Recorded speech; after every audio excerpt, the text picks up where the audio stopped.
Today we will start a new poem from your book Flamingo named as A Thing of Beauty.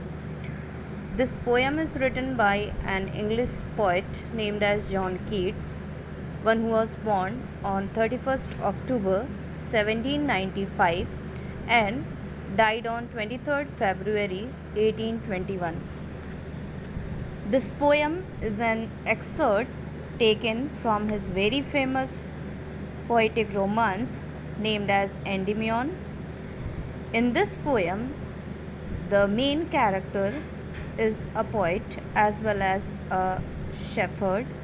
He is a young shepherd, one who had dreamed one day of moon goddess named as Cynthia.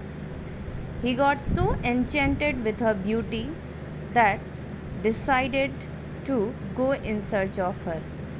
Thus, he went everywhere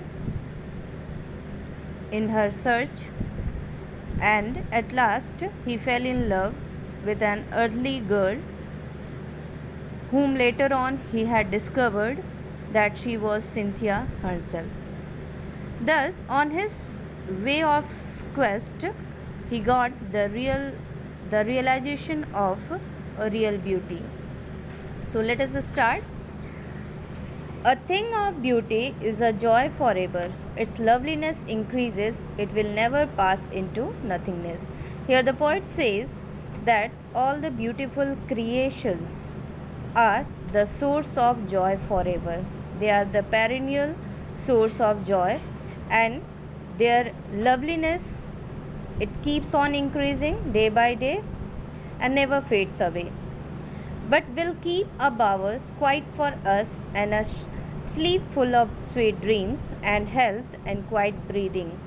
Further, he had said that these beautiful things are just like a place which provides us quietness, which provides us relaxation, and are like a sound sleep which are filled with beautiful dreams.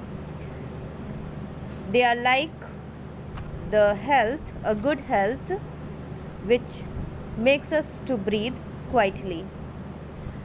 Further he reads, therefore on every morrow are we wreathing a flowery band to bind us to the earth.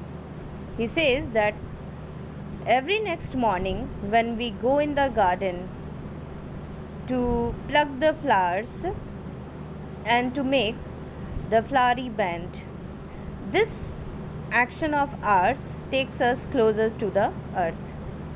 Spite of despondence of the inhuman dearth of noble natures of the gloomy days, of all the unhealthy and over darkened ways. Here the poet says that human life is filled with despondence, sorrowfulness, and these are self created. How? These negativities are created by the human beings themselves by following the unhealthy ways, by following the evil practices. So, thus we are surrounded with gloom from everywhere, made for our searching. Yes, in spite of all, some shape of beauty moves away the pall from our dark spirits.